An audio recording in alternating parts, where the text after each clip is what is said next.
Well, as the new year gets underway, many people are setting resolutions focused on personal growth, healthier living and lifestyle changes, often after festive overindulgence. Now, the challenge, however, is turning good intentions into sustainable habits beyond January. Joining us to discuss realistic goal setting, healthy living and long-term behaviour change is Dr Andrew Spaumer, Senior Lecturer at UNISA's Department of Social Work and a relationships coach.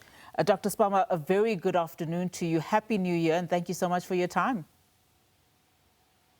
Unati, thank you very much for the opportunity. And indeed, South Africa and the world at large, we say compliments for 2026. Let's make it the best. Absolutely. So it's that time of the year where many people, including myself, naturally wake up full of intention. Help us understand how best people can realistically, and I think that's a key word, realistically frame and even set their New Year's resolutions or goals so that they last longer than the end of January.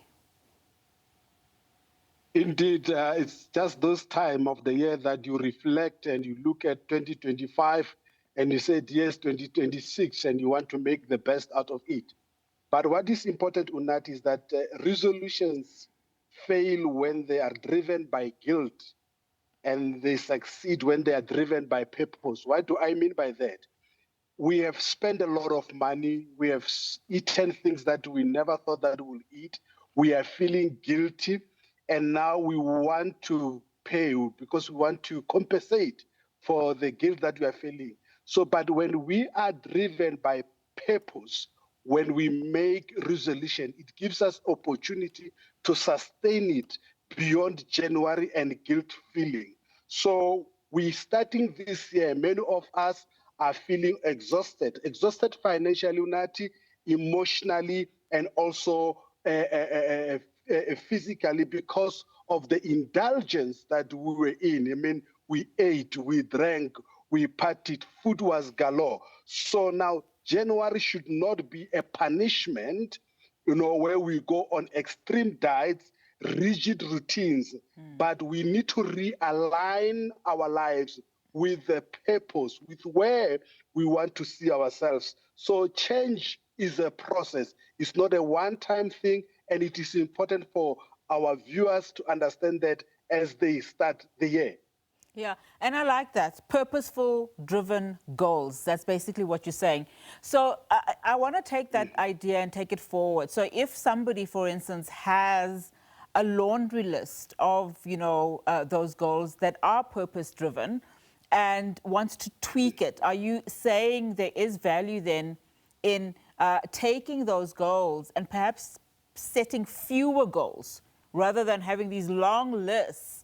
And if that's the case, how many is enough for meaningful change? For instance, if you've started off 5 years ago with these goals that you've set for yourself. The ultimate goal in that it does not change. So the purpose and the vision does not change.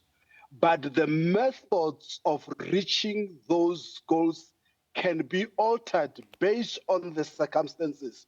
So let us not get stuck with how we achieve it, but let us be clear of where we want to see ourselves. So if you've got those goals that you have set, and it's important to understand the steps that you are taking, and every step counts. It doesn't matter the impact or how big or how massive the impact is. So start with small things that you create a routine, because a routine is more important than spending the whole of January going to the gym and starving yourself. But after that, you spend the whole from February, when you see Valentine, you are excited. Then after that, you go wake up again in September. And then from there, you have missed the momentum. So small steps, small goals, build your confidence and affirms that what you are doing is important and is taking you somewhere. Yeah,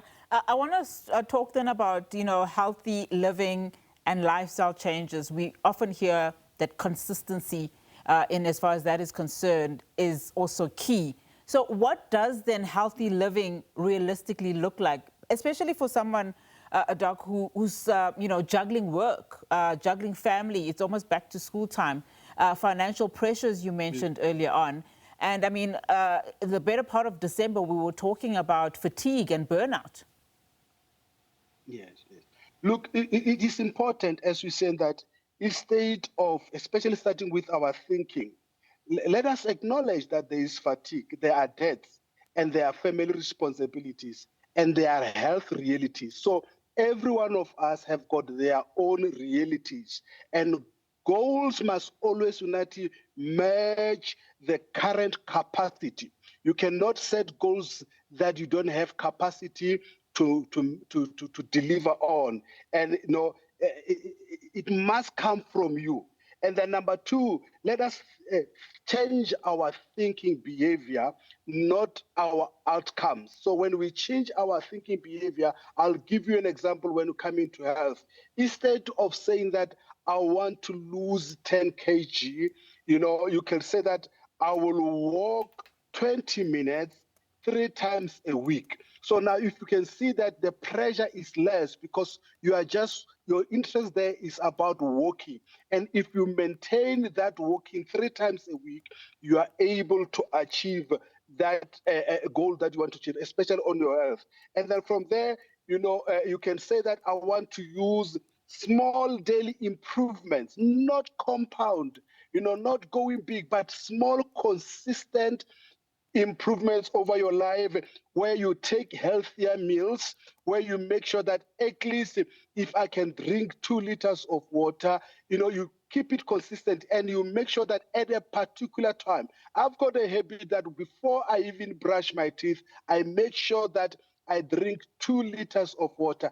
That helped my system and my body, and now I've got used to it. But at the beginning, it will not be easy, Unati, to get used to, but we create habits because we are after all, the sum of the habits that we take every day. I like that. Creating habits and also, goals that are purposeful led. So, Doc, as we wrap out our interview, I mean, even with all of this knowledge, people give up after 1 or 2 bad days. How do you help clients move away from all or nothing kind of thinking?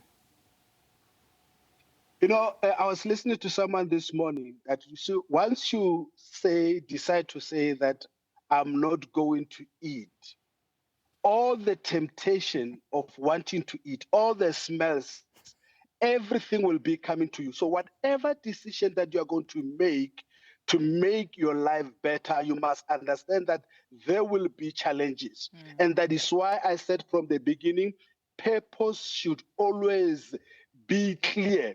Why are you doing what you are doing? Write it down, be clear about it, take small step, and have that long-term goal in mind, and know that this step, this sacrifice is taking me there. When I put money aside, have that time, have that picture, the end picture in mind, and the small steps will talk to that. And that will help a lot of us to achieve that and to sustain that which we have started. Absolutely. Thank you so much, sir, for your time. And of course, those are insightful tips. That is Dr. Andrew Spaumer, lecturer, senior lecturer at UNISA's Department of Social Work and a relationships coach.